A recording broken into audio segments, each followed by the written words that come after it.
네, 할렐루야. 네, 좋은 날입니다. 묻겠습니다. 여러분 행복하시나요? 네.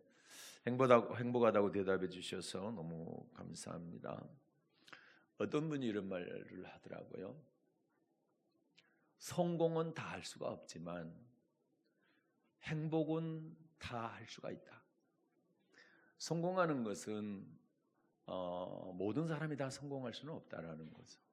어떤 직장에 근무를 하게 될 때 임원이 되고 사장이 되고 이렇게 하는 것은 한정되어 있다라는 거죠. 그러나 행복은 누구나 행복할 수 있다라는 거예요. 그래서 나는 여러분이 행복할 수 있기를 바랍니다. 오늘 말씀을 통해서 그걸 가르쳐 드리고 싶어요. 국어사전에 행복을 찾아보니까 삶에서 기쁨과 만족감을 느껴 흐뭇한 상태, 이걸 행복이라고 얘기합니다. 서울대학교 최인철 교수는요, 자기 삶에 대한 만족, 내 삶에 대한 만족, 그리고 또 하나는 의미 있는, 가치 있는 삶, 이것을 행복이라고 말을 하는 것을 들었습니다. 이 세상 사람들 가운데 나는 불행한 게 좋다, 이렇게 생각하는 사람은 단 한 사람도 없습니다. 남녀노소를 물어나고 행복한 삶을 살기를 소망을 합니다. 그래서 사람들은요, 행복한 삶을 살기 위해서 열심히 일해서 돈도 벌고 또 많은 친구도 사귀고 여행을 가기도 하고 또 명예도 얻어보고 또 인기도 누리고 높은 지위에도 올라가기를 위해서 아주 힘쓰게 되죠. 이게 다 자기의 행복을 위한 것입니다. 그런데 살아보니 어떻든가요? 만날 행복한 날만 연결이 되든가요?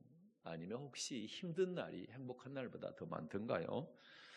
그래서 오늘은요, 요한복음 1장 12절을 본문으로 해서 행복하게 사는 길, 이런 제목으로 함께 은혜를 나누도록 하겠습니다. 인생에서 만남은 아주 중요합니다. 우리 인생에서 만남은 아주 중요하다.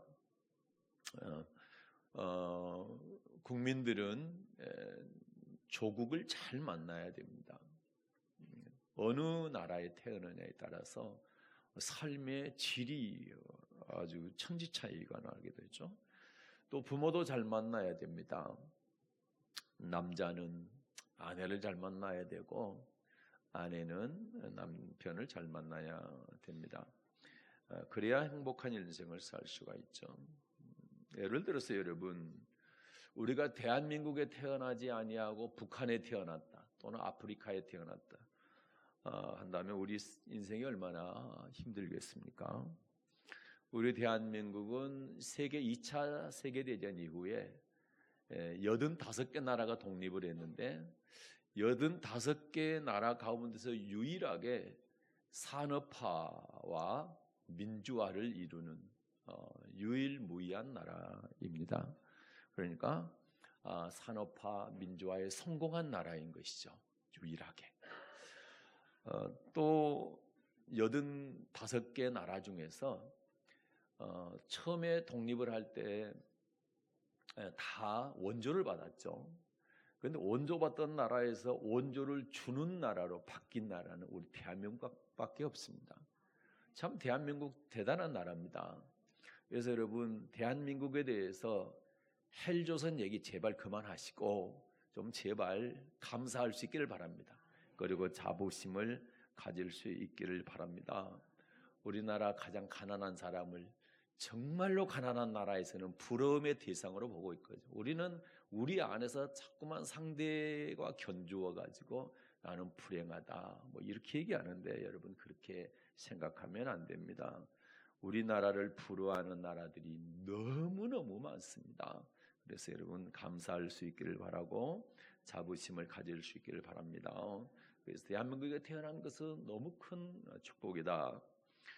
그런데 만약에 우리나라가 이런 좋은 나라이지만 어느 순간에 아주 가난한 나라, 지금의 북한같이 되어진다고 한다면 그때 대한민국에 태어난 사람들은 불행한 거예요. 그래서 우리는 우리 후손들이 불행한 나라에서 태어나지 아니하도록 이 나라를 잘 물려줘야 된다. 예, 그렇게 꼭 생각을 하시고 기도도 우리 후손들을 위해서 기도도 많이 해야 되고 나라를 위해서도 유익한 일들을 해야 됩니다. 나라가 잘못되는 것을 바라봐서는 안 되는 것이고 말도 해야 되고 행동도 해야 되고 그렇게 해야 될 줄로 믿습니다. 여러분, 만약에 지금 우리가 북한에 태어났다면 우리가 지금 북한에 살고 있다면 어떨까요? 똑같은 한반도, 똑같은 언어, 같은 얼굴, 같은 문화임에도 불구하고 38선 그어놓고 남과 북의 차이가 어마어마한 차이가 나거든요. 그래서 지금 북한에서 태어나지 않는 것이 정말 감사하기는 한데 북한이라고 하는 이 나라의 백성들이 우리와 똑같은 민족이기 때문에 관심을 가지고 정말 기도를 많이 해야 됩니다. 북한은 지금 자유가 없는 나라입니다. 자유가 없습니다. 직장도 자기 마음대로 선택을 못합니다. 정해주는 대로 직장을 가야 되고 여행도 내 마음대로 못합니다. 여행 증명서를 끊어야 가는 거고 특히 평양은 아무나 못 들어갑니다. 평양은 특별한 여행 증명서를 발급받아야 들어갈 수가 있는, 그리고 국가 권력 또는 이웃들에게 24시간 계속 감시를 받고 있는, 그리고 통제를 받고 있는 나라가 북한입니다. 말 그대로 자유가 없는 나라인 것이죠. 당 간부라 할지라도 언제 숙청당할지를 모르기 때문에 불안함 가운데서 살아가고 있는 것이 북한입니다. 90년대 여러분 우리가 잘 알잖아요. 90년대 고난의 행군 그 시기에 300만 명이 굶어 죽었습니다. 국가에서 돈이 없으니까, 쌀이 없으니까 배급을 못 주는 거예요. 그래서 300만 명이 굶어 죽었습니다. 참 안타까운 일이고 정말 가슴 아픈 일이죠. 그런데 지금도 그렇게 개선되지 않고 지금도 어렵게 살고 있고 지금도 굶주리고 있는 나라가 바로 북한인 것입니다. 그런데 북한에요, 잘 사는 사람들이 있어요. 이제 상대적으로 우리나라처럼 잘 살지는 않지만 그래도 나름대로 잘 먹고 잘 사는 사람들이 있는데 그 사람들이 백두줄기입니다. 백두줄기. 특권층이죠. 과거 우리나라가 일본의 식민지로 살게 될 때에 김일성과 함께 항일 투쟁을 했던 그 사람들의 직계 가족이 바로 백두열통이거든요. 이 사람들은 북한 정권에서 아주 특권층을 형성을 해서 평양에 삽니다. 그리고 온갖 특혜를 누리고 있고 북한 사회를 지배하고 있는 지배계층인 것이죠. 그런데 지금 북한에 새로운 줄기가 하나 더 나타났습니다. 그게 바로 그 줄기의 이름이 뭐냐? 한라산 줄기입니다. 백두줄기와 쌍벽을 이루는 이제 한라산 줄기. 자, 한라산 줄기는 어떤 줄기냐? 북한의 가족 가운데 한 사람이 탈북을 해서 대한민국으로 왔어요. 그래서 이곳에서 자기 가족을 위해서 돈을 송금해 주게 되면 그 돈으로 백두줄기 못지않게 잘 살게 된다라는 거죠. 그래서 백두줄기 그다음에 한라산 줄기 이렇게 북한에 지금 두 줄기가 그나마 이제 좀 잘 살고 있다라는 거죠. 그래서 이 한라산 줄기는 보통 북한 주민들에게는 부러움의 대상이 되고 그 다음에 또 결혼 대상, 그러니까 신랑감 1호 후보가 된다, 뭐 이런 얘기, 결혼 대상 1호가 된다, 이런 얘기가 들리고 있습니다. 북한의 가족을 두고 온 탈북민들이 북한에 송금을 하게 될 때 중국에 있는 브로커를 통해서 돈을 전달을 하게 되는데 그 수수료가 만만치 않다고 그래요. 지금은 김정은이가 아주 적극적으로 그를 맡고 있기 때문에 수수료가 더 올라가지고 50%를 수수료 댄답니다. 통상 1년에 한 2번 정도 보내는데 한 번 보낼 때 한 100만 원 보내면 50만 원 떼는 거예요. 그래서 가족에게 돌아가는 게 한 50만 원 정도 되는데 이 50만 원도 큰 돈이라고 그럽니다. 우리나라 돈 50만 원이 그 사람들이 큰 돈. 북한에서 노동자들의 한 달 임금이 2,500원 정도. 그러면 계산해 보십시오. 200개월 정도 월급이니까 50만 원이 굉장한 돈이죠. 한 사람으로 따지면 한 6년 정도 월급이 되는 겁니다. 그만큼 북한이 못 살게 된 거죠. 그래서 참 끔찍하게 살고 있다. 그런데 북한이 처음부터 못 살았던 건 아니고 70년대 초반만 해도요, 우리 대한민국보다 3배 더 잘 살았습니다. 그런데 지금은 얼마나 못 사냐? 우리 대한민국보다 57배 못 삽니다. 우리가 저들보다 57배 더 잘 산다는 거예요. 그래서 이제 대한민국 태어난 것이 얼마나 감사한 일입니까? 그래서 우리는 감사할 수 있어야 된다. 그런데 조국이나 부모나 또는 배우자나 뭐 이런 만남보다 더 중요한 만남이 있습니다. 그 만남이 뭐냐면 어떤 종교를 만나느냐, 어떤 신을 만나느냐, 이게 이제 중요한 겁니다. 왜냐하면 이 땅에서 하는 것은 잠깐입니다.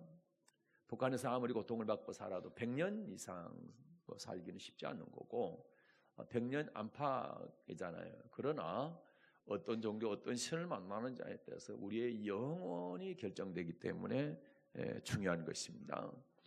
우리 인생에서 일어나는 확실한 3가지가 있습니다. 지금 뭐 불확실한 시대라고 그러죠. 불확실한 시대라고 하는데 이 불확실한 시대 가운데서도 반드시 부인할 수 없는 확실한 3가지가 있다. 이 3가지가 뭐냐면 첫째는요, 우리의 저와 여러분이 언젠가는 반드시 이 세상을 떠난다는 사실입니다. 이 사실은 부인할 수 없는 거고 이거는 가장 확실한 사실인 거죠. 사람은 누구든지 한 번 죽습니다. 그런데 사람이 죽으면 그것으로 인생이 끝나느냐? 그게 아닌 게 문제죠. 사람이 죽으면 끝이 아니고 죽음 이후에 또 다음 세상이 있다라는 것이죠. 그래서 사람이 죽으면 없어졌다, 뭐 사라졌다, 뭐 소멸됐다 이렇게 말하지 않고 돌아가셨다 이렇게 얘기를 하죠. 돌아가셨다는 말은 온 곳이 있다라는 거예요. 출발한 곳이 있었다라는 거죠. 왔던 곳이 있었기 때문에 돌아가는 거죠. 네, 그러니까 우리가 태어나기 전에 왔었던 곳이 있었다라는 것입니다. 그리고 사람들이 돌아가시면 어떻습니까? 우리나라 사람들이 다 제사를 지냈죠. 제사를 지낸다라는 것은 죽음 이후에 끝이다 이렇게 생각을 안 했다는 얘기입니다. 죽음 이후에도 삶이 이어진다고 생각을 했기 때문에 제사를 지낸 거죠. 만약에 죽음 이후에 끝이다, 뭐 아무것도 없다, 그러면 제사를 지낼 이유가 전혀 없는 것이죠. 사람은요 3번의 일생을 살게 됩니다. 첫 번째 인생은 지난 시간에 말씀드렸지만 엄마 뱃속에 있던 280일 기간을 말하는 겁니다. 이걸 태생이라고 한다. 태생. 아기는 어떻습니까? 엄마 뱃속에서 사는 동안에 그것이 세상의 전부인 줄 알고 살죠. 태 속에서, 물 속에서 그 세상의 전부인 줄 알고 살죠. 그러다가 기한이 차게 되면 자기 의지하고 상관없이 밖으로 나와야 됩니다. 10달 넘었는데 막 11달, 12달, 13달 막 어머니 뱃속에 있으면 큰일 나는 겁니다. 산모가 죽습니다. 난리가 나는 거죠. 그래서 지 의지와 상관없이 이 세상에 태어나게 되어 있습니다. 태어나기 싫다고 안 태어날 수 없는 거예요. 반드시 태어난, 저와 여러분도 마찬가지입니다. 죽기 싫다고 안 죽을 수가 없는 거예요. 내가 아무리 죽기 싫다고 버텨도 죽음은 반드시 찾아온다.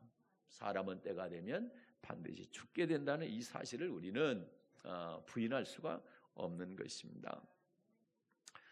여러분 우리가 잘 아는 것처럼 중국의 진시황이 불로생사해야 되겠다. 늙지 않고 죽지 않고 살아봐야 되겠다 해서 뭐 신하들을 다 풀어가지고 불로장생 약을 구해와라. 뭐 그래서 고려까지도 고려가 아니죠. 우리나라까지도 왔다는데 결국 가장 좋은 불로장생 약이 뭐냐 했더니 우리나라의 인삼이었다라는 거죠. 예. 그분이 그렇게 오래 살고 싶었지만 그분이 산 횟수가 49년밖에 되지 않습니다. 그래서 우리 인생은 어쩔 수가 없는 거예요. 어쩔 수가. 죽음에 대해서 피할 수도 없고 부인할 수가 없는 것이다. 그런데 여러분, 우리 아이가 280일 동안 뱃속에 있을 때에 내가 태어나면 이런 넓은 세상이 있을 거야, 이렇게 생각을 했었을까요? 아마 전혀 못했을 것입니다. 이런 넓은 세상이 있다는 것을 몰랐을 거예요. 그러면 어디가 좋아요? 여러분, 어디가 좋을까? 엄마 뱃속이 좋습니까? 이 세상이 좋습니까? 아무리 이 세상이 힘들어도요, 나는 엄마 뱃속에 다시 들어가 살 거야 하는 사람은 단 한 사람도 없습니다. 그렇죠? 네, 그 좁은 곳에 들어가서 어떻게 답답해서 살아 이런 생각을 하지, 힘들어도 이 넓은 세상이 낫지 이런 생각을 하지, 다시 엄마 뱃속 들어가서 살고 싶다는 사람은 아무도 없는 거고요. 그래서 그리고 이제 우리 사람은요, 이 세상에 태어나서 이제 두 번째 인생을 살게 되는데 그게 지금 우리가 살고 있는 이 세상입니다. 엄마 뱃속과는 비교할 수 없이 넓은 세상이죠. 엄마 뱃속에 있을 때는 전혀 상상할 수 없던 이 넓은 세상에서 우리가 살고 있는데 이 세상에 사는 기간이 한 100여 년입니다. 100년 플러스 마이너스. 그래서 이 100년 동안 살아갈 때 어떻게 살아가느냐가 아주 중요한데 무엇 때문에 그러느냐? 이 세 번째 인생 때문에 그렇습니다. 세 번째 인생이 있는데 이 인생은 죽음 이후에 영원한 인생입니다. 이 세 번째 인생 때문에 지금의 인생을 잘 살아야 된다. 다시 말해서 다음에 영원한 인생을 위해서 지금 이 인생을 일생이라고 하는데 일생 동안 잘 준비해야 된다는 거죠. 아무렇게나 살아서는 안 되는 것입니다. 그런데 많은 사람들이 이 세 번째 인생에 대해서 잘 모르고 있거나 또는 없다고 하거나 뭐 이렇게 하는 사람들이 참 많아요. 마치 엄마 뱃속에 있을 때의 이 넓은 세상을 모르는 것처럼 이 세상 살면서도 이 죽음 이후의 세상에 대해서 모르는 사람들이 많다, 이런 얘기인 것 같거든요. 그런데 성경은 이렇게 말씀하죠. 히브리서 9장 27절입니다. 잘 아는 말씀입니다. 히브리서 9장 27절 보겠습니다. 한 번 죽는 것은 사람에게 정하신 것이요 그 후에는 심판이 있으리니. 아멘. 그러니까 가장 확실한 사실, 한번 죽는 것, 이것은 정한 것이다. 하나님 그렇게 말씀하시죠. 그리고 이제 그 다음에 그 후에는 뭐가 있다고요? 그래요, 심판이 있다라는 겁니다. 죽음으로 끝난 게 아니고 죽음 이후에 심판이 있다라는 거죠. 그러면 다음 세계가 있다라는 사실을 말씀하고 있는 겁니다. 그 다음에 이제 우리에게 확실한 사실 두 번째는 뭐냐면 세상을 떠날 때는 순서가 없다는 거예요. 세상을 떠날 때는 순서가 없다. 나이가 어리다고 반드시 나중에 죽고 나이가 많으니까 먼저 죽고 이게 아니라는 거예요. 죽음에는 순서가 없다. 우리 인생이 어떻습니까? 내 마음대로 되나요? 내 마음대로 안 되죠. 태어나는 것도 내 마음대로 안 되고, 내가 우리 아까 조국 그다음에 부모가 중요하다 했는데 그거 내가 선택할 수 있는 것도 아니에요. 실은 태어나고 보니까 대한민국, 태어나고 보니까 우리 어머니 아버지요, 내 마음대로 안 되는 거예요. 또 마찬가지요.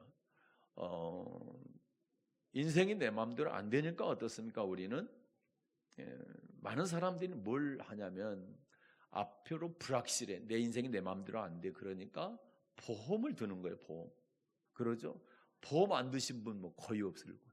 옛날에는 보험하면은 특별한 사람들만 드는 것처럼 생각했는데 지금은 모든 사람들이 거의 보험, 거의 뭐 안 드는 보험들이 없어. 암보험, 그 다음에 실손보험 이런 거 있죠. 이런 것 거의 다 들으셨을 거예요. 네. 지금 암에 걸린 건 아니죠. 그러나 혹시 암에 걸릴 수도 있을지도 모르겠다. 그래서 암보험을 드는 거거든요. 지금 뭐 교통사고가 나지 않았지만 내가 혹시 운전을 하다가 교통사고를 낼 수도 있을 수도 있다. 그러니까 자동차 보험도 드는 거고 또 운전자 보험도 들지 않습니까? 지금 집에 불이 난 게 아니에요. 그런데 혹시 전기 의존으로 불이 날 수도 있겠다. 그렇게 하니까 화재보험도 드는 거예요. 예. 그런데 지금 이 죽음 이후에 세계가 안 보이니까 천국에 있는지 지옥이 있는지 잘 모르지만 혹시라도 천국과 지옥이 있을지도 모르겠다. 그러면 어떻게 해야 될까요? 보험 드려야죠. 무슨 보험? 천국 보험을 드려야 됩니다. 무슨 보험이요? 천국 보험을 드려야 돼. 제가 몇 주 전에 설교할 때 그 파스칼의 확률 이론 얘기했잖아요. 그거와 같은 거예요, 이게. 그래서 우리가 노후를 대비해서 노후보험을 들지만 우리에게 노후가 안 오는 사람도 있어요. 젊을 때 죽는다면 노후가 없이 바로 천국 아니면 지옥으로 이렇게 바뀔 수가 있잖아요. 그런데 이 사후보험은 들어야 된다. 왜? 사후는 반드시 온다. 죽음이 안 오는 사람이 없잖아요. 누구나 죽음이 오잖아요. 그렇다고 한다면 죽음을 대비해서 보험을 들어놓는 게 똑똑한 사람이고 영리한 사람이죠. 근데 준비를 안 해서 천국 보험을 안 들어놨어. 그런데 갑자기 죽음이 찾아오게 되면 이게 이제 빼도 박도 못하는 겁니다. 이런 심각한 상황이 올 수도 있기 때문에 노후보험은 안 들어도 되지만 사후보험만큼은 반드시 들어야 된다. 사후에는 내 의지하고 상관없이 아무리 나는 가기 싫어요, 난 그곳에 안 갈 거예요 말해도 지옥 가는 사람이 있고 또 천국 가는 사람이 있다라는 거죠. 그러니까 사후보험은 반드시 드려야 된다. 천국보험을 드려야 되는데 그 천국보험이 뭐냐, 사후보험이 뭐냐, 그것이 바로 예수님을 믿는 것입니다. 참 너무 간단합니다. 예수 믿는다고 뭐 돈 내는 것도 아니고, 물론 은혜 받아서 헌금한 것까지는 말리지 않겠습니다. 그러나 이 보험 가입할 때 돈 내라, 예수 믿으니까 돈 내라, 이건 아니잖아요. 우리가 내가 살고 있는 집을 위해서는 많은 돈을 투자해서 집을 사고 하는데 내 사후를 위해서 보험을, 천국 보험을 드는 것에 대해서는 인색하면 안 된다. 이거는 반드시 우리에게 인생에서 가장 중요한 문제라는 사실을 좀 기억할 수 있기를 바랍니다. 여러분 어때요? 암에 걸리고 나면 암보험 들어줘요, 안 들어줘요? 안 들어주죠. 그러죠. 불이 나고 나면 화재보험 들어줘요, 안 들어줘요? 안 들어주죠. 예. 천국보험도 어떻습니까? 죽은 후에 들 수 있을까요, 없을까요? 없어요. 죽어보고 나서 천국 지옥 확인하고 들 수 있다면 참 얼마나 편하겠습니까마는 그럴 수는 없다라는, 그럴 수는 없어. 지금 들어야만 되는 것이다. 죽은 후에는 들 수가 없다. 실손 보험만 해도 여러분 안 들어주는 사람이 있어요. 뭐 이것저것 막 아파가지고 하면 안 들어줘. 그리고 다른 건 다 괜찮은데 허리 때문에 막 크게 치료받았다 하면 그거는 빼고 들어줘. 허리 빼고 다른 부분만, 멀쩡한 부분만 그러잖아요. 그래서 여러분, 내가 살았을 때 건강하게 뭔가 내가 할 수 있을 때 이때 꼭 천국보험을 들 수 있기를 바랍니다. 따지고 보니까 여러분 지금 여기 다 앉아있는 분들 다 들으셨네, 그죠? 혹시라도 안 드신 분이 계시다면 꼭 천국보험을 들 수 있기를 바랍니다. 언제 드려야 되느냐? 말씀드렸죠? 언제요? 살아있는 지금 드려야 된다. 천국복음이 뭐냐? 바로 예수님을 믿는 것이다. 예? 예수님은 죽어서는 절대 믿을 수 없습니다. 우리가 살아 있을 때 예수님을 믿어야 되는 것이다. 자, 잠언 27장 1절 보겠습니다. 잠언 27장 1절. 너는 내일 일을 자랑하지 말라. 하루 동안에 무슨 일이 날는지 내가 알 수 없음이니라. 아멘. 내일 일을 자랑하지 말라. 하루 동안 무슨 일이 일어날지 모른다. 이 얘기는 무슨 얘기입니까? 나 천국 복음 들었는데 아주 다음에 미루고 그러지 말라는 겁니다. 내일은 알 수 없는 게 우리 인생이다. 그렇죠? 얼마나 많은 사람들이 자다가 심장병으로 죽기도 하고 뭐 사고가 나서 죽기도 하고, 네, 그렇습니까? 또 갑자기 암이 발견이 됐는데 고칠 수 없는 아주 말기가 될 수도 있고, 이런 일들이 우리 주위에서 많이 볼 수가 있잖아요. 그러니까 내일 일 생각하지 말고 미루지 마라. 자꾸만 하루 동안에 어떤 일이 날지 모른다. 우리 예수님께서 직접 이런 말씀도 하셨어요. 누가복음 12장 20절입니다. 누가복음 12장 20절. 하나님은 이르시되 어리석은 자여 오늘 밤에 내 영혼을 도로 찾으리니 그러면 내 예비한 것이 네 것이 되겠느냐 하셨으니. 아멘. 어리석은 부자라고 그러죠. 부자가 잔뜩 창고에다가 많이 넣어놓고 내 영혼아 먹고 마시고 그리고 편히 쉬자 이렇게 하게 될 때 우리 주님이 하신 말씀입니다. 이 어리석은 자야, 오늘 밤에 내 영혼을 도로 찾게 되면 이 많은 재물 누구 것이 되가 너는 한 푼도 가져가지 못한다. 그 얘기입니다. 그래서 재물을 쌓는데 거기에다가 인생 투자하지 말라는 거예요. 네.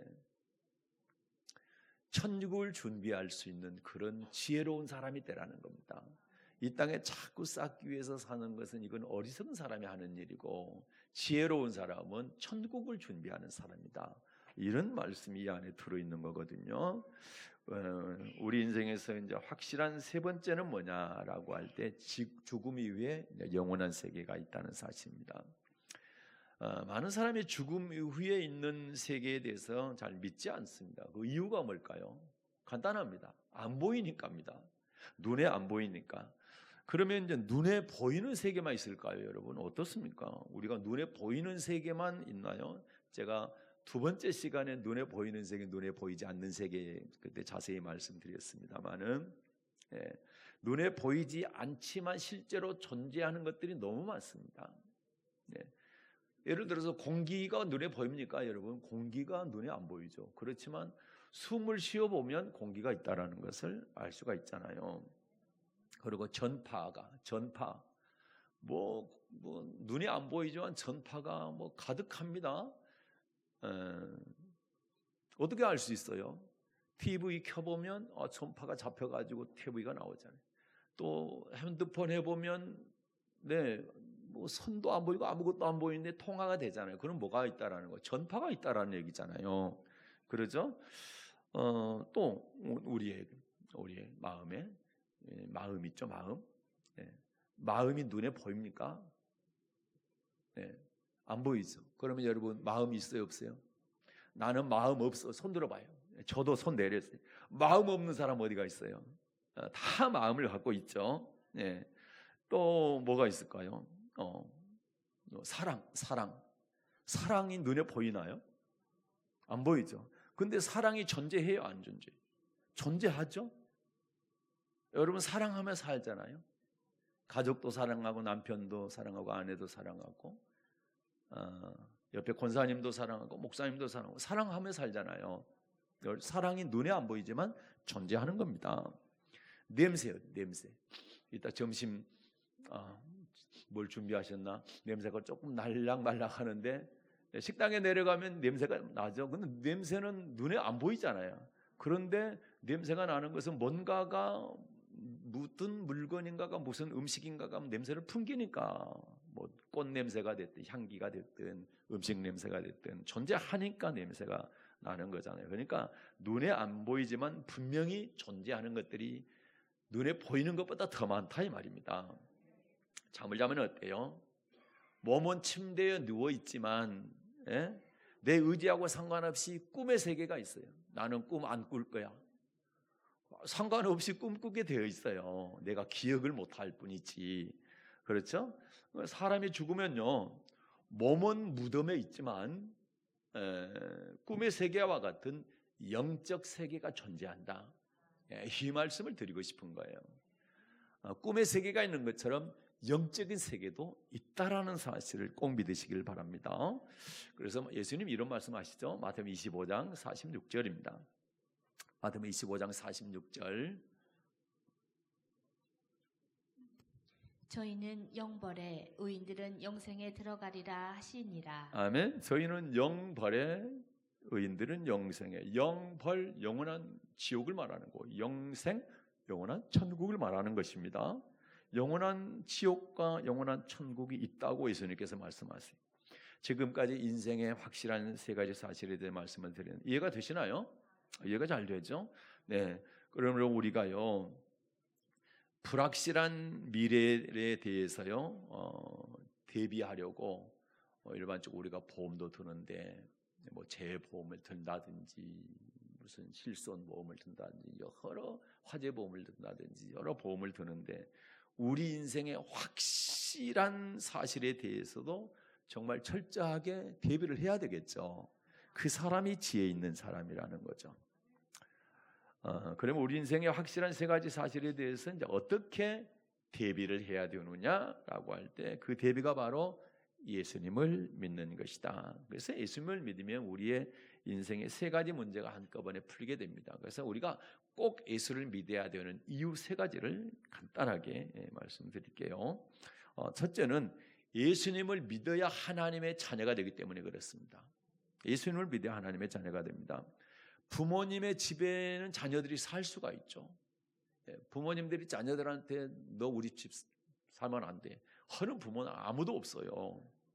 다 자녀들이 나서부터 클 때까지 집에 사는 걸 당연하게 생각해. 자녀들도 그래. 내 부모님 집에 사는데 뭐 월세 내고 무슨 전기세 내고 뭐 그렇게 안 해. 그냥 공짜로 살아요. 분가할 때까지. 그러면 여러분, 우리가 하나님의 자녀가 되면 하나님의 집이 어디예요? 천국이잖아요. 그러면 천국에 당연히 살게 되는 거죠. 하나님의 자녀만 되면. 그렇죠? 요한복음 1장 12절입니다. 하나님의 자녀가 되는 거 어떻게 되는 거냐? 이렇게 하면 하나님의 자녀가 되는 거예요. 요한복음 1장 12절. 영접하는 자 곧 그 이름을 믿는 자들에게는 하나님의 자녀가 되는 권세를 주셨으니. 아멘. 하나님의 자녀가 되는 권세를 주는데 어떻게 하는 사람이요? 영접하는 사람. 누구를 영접하는 사람? 예수님을 영접하는 사람. 누구 이름을 믿는 사람? 예수님의 이름을 믿는 사람은 하나님의 자녀가 되는 권세가 받게 된다. 그럼 예수 믿게 되면 하나님의 자녀가 되니까 하나님의 집인 천국에서 자동적으로 살게 된다라는 것이죠. 자, 두 번째 예수 믿어야 되는 이유는요, 우리 인생의 주인이 내가 아니고 하나님이기 때문에 그렇습니다. 인생 내 마음대로 안 되지요. 그거는 인생을 살아본 사람은 다 알아요. 아직 안 살아본 사람은 잘 모르겠지만, 인생을 살아본 사람은 인생이 내 마음대로 안 된다라는 것을 너무나 잘 알죠. 내 마음대로 안 된다는 얘기는 내가 인생의 주인이 아니기 때문이에요. 만약에 내가 내 인생의 주인이라면 내 마음대로 다 되지요. 그런데 내가 내 인생의 주인이 아니기 때문에 내 마음대로 안 되는 것입니다. 자동차가 생겨난 것이 그냥 생겨난 게 아니라 했죠. 반드시 설계한 사람이 있고 만들어낸 공장이 있다고 그랬죠. 그러면 우리 인생도 그냥 생겨난 게 아니고 반드시 만든 분이 계신데 그분이 하나님이라는 거죠. 그리고 자동차 고장나면 어디 가요? 카센터 또는 뭐 정비 공장 가잖아요. 그래야 고칠 수 있는 것처럼 고장난 우리 인생도 고치는 곳이 어디예요? 바로 그 정비 공장이 교회라는 거죠. 교회에 와가지고 예수님을 만나게 되면 고칠 수가 있는 것입니다. 이사야 44장 2절 보겠습니다. 이사야 44장 2절. 너를 지으며 너를 모태에서 조성하고 너를 도와줄 여호와가 말하노라. 아멘. 자, 너를 지으며 너를 모통해서 조성하고 너를 뭐 하려고? 도와주려고 하다. 하나님은 우리를 지으실 뿐만 아니라 우리를 도와주시는 분이다. 믿습니까? 하나님 우리를 도와주신다라는 건. 그래요, 우리의 인생을 내 마음대로 안 되는 내 인생, 그리고 하나님께서 내 인생을 주관해 가니까 그분한테 도와달라고 할 때 우리 인생이 잘 풀리게 된다, 행복해질 수 있다, 이런 말씀인 것입니다. 세 번째 이유는요, 예수님이 진리이기 때문에. 진리. 이 세상에 많은 사람들이 진리를 발견하기 위해서 종교도 찾아보고 철학도 찾고 과학도 찾아서 돌아다니는데, 여러분, 사람들이 진리를 찾는 이유가 진리 안에 인생의 해답이 있다고 믿기 때문이죠. 그래서 진리가 뭐냐 할 때 변하지 않아야 된다, 또 바뀌지 않아야 된다, 그리고 영원해야 된다. 이걸 만족해야 진리인 겁니다. 만약에 진리라고 믿었던 것이 변하거나 또는 바뀐다, 그러면 그거는 진리가 아닌 것이죠. 네. 그런데 이 세상의 모든 이론이나 학문이나 무슨 철학이나 사상, 이것은 시간이 지나면 다 바뀌게 됩니다. 그리고 변하게 됩니다. 이 세상에 영원히 변치 않고 바뀌지 않는 것, 그게 뭐냐? 이걸 절대 진리라고 하는 것, 그것은 예수님이시라는 거죠. 예수님. 요한복음 14장 6절입니다. 예수님이 이렇게 말씀하셨어요. 요한복음 14장 6절. 예수께서 가라사대 내가 곧 길이요 진리요 생명이니 나로 말미암지 않고는 아버지께로 올 자가 없느니라. 아멘. 내가 곧 길이요 진리요 생명이다. 어마무시한 말씀. 이 세상에 사람들 가운데 철학자가 됐든 종교 창시자가 됐든 누가 됐든 내가 길이요 진리요 생명이라고 선포한 사람은 단 한 사람도 없습니다. 철학이 뭡니까? 인생이 무엇이냐, 이걸 묻는 건데 답이 없어. 지금까지도 묻고만 있어. 답은 여기가 있는 거예요. 그래, 너희가 찾는 인생, 너희가 찾는 진리가 뭐냐? 내가 곧 길이고 내가 진리고 내가 생명이다. 나로 말미암지 않고는 하나님 아버지께 갈 수가 없다. 그래서 오직 천국 가는 길은 길이요 진리 대신 예수님을 통해서만 가능하다는 것이죠. 그래서 이 세상에 우리가 행복하게 살려면요, 가장 중요한 만남이 있다. 근데 그 만남이 누구냐라고 할 때 예수님을 만나는 것이라는 것이죠. 여러분, 길거리에 돌아다니는 게 있죠. 유기견이라고 그러죠. 유기견. 근데 돌아다니면서 참 목욕도 못하고 시커멓게 그냥 주워 먹고 그렇게 살다가 비실비실 살다가 주인을 잘 만나게 되면요, 이 개가 엄청 행복한 개가 되는 거예요. 그렇죠? 예. 사람도 마찬가지야. 예수님을 만나게 될 때 행복한 인생을 살 수가 있는 것입니다. 그리고 절대로 변하지 않는 진리가 있는데 그것은 하나님 말씀이다. 그 요한복음 17장 17절인데 시간이 없어서 그거 보지 않겠습니다. 요한복음 17장 17절에 보면 저희를 진리로 거룩하게 하소서. 아버지의 말씀은 진리. 아버지의 말씀이 진리라고 말씀합니다. 아버지 말씀이 진리. 그런데 예수님도 진리시자고 그랬잖아요. 하나님 말씀이 진리고 예수님도 진리다. 그런데 예수님도 말씀이기도 하세요. 요한복음 1장과 요한복음 1장 14절을 보면 말씀이 육시대 이 땅에 오신 분이 바로 예수님입니다. 그래서 예수님을 만난다는 것은 말씀을 만난다는 말과 같은 말이기도 하는 겁니다. 그래서 예수님을 만난 사람이 말씀을 따라 살아갈 때 행복한 인생을 살 수가 있는 겁니다. 이 말씀 보고 마치겠습니다. 신명기 10장 12, 13절. 신명기 10장 12, 13절. 이스라엘아, 내 하나님 여호와께서 내게 요구하시는 것이 무엇이냐? 곧 내 하나님 여호와를 경외하여 그 모든 도를 행하고 그를 사랑하며 마음을 다하고 성품을 다하여 내 하나님 여호와를 섬기고 내가 오늘날 내 행복을 위하여 내게 명하는 여호와의 명령과 규례를 지킬 것이 아니냐. 아멘. 하나님께서요, 우리를 지으신 하나님, 우리 인생을 주관하신 하나님, 도와주신 하나님, 우리의 인생의 주인이신 하나님께서 우리에게 딱 하나 요구하신 그게 뭡니까? 내 말에 순종하라는 겁니다. 그러면 그게 바로 네 행복이 찾아올 것이다. 그래서 13절만 보면 내가 오늘날 내 행복을 위합니다. 내 행복을 위하여 내게 명하는 여호와의 명령과 규례를 지킬 것이 아니냐. 너희가 내 말에 순종하면 바로 내게 행복을 내가 주겠다. 이것이 하나님의 변치 않는 약속인 것입니다. 그래서 여러분, 우리는 우리 행복을 위하여 예수님을 영접하시고 그분의 말씀을 순종하십시오. 그러면 행복이 반드시 올 것입니다. 어느 영화의 대사입니다. 이런 대사가 있다고 그래요. 오늘은 남은 내 인생의 첫날이다. 오늘은 남은 내 인생의 첫날이다.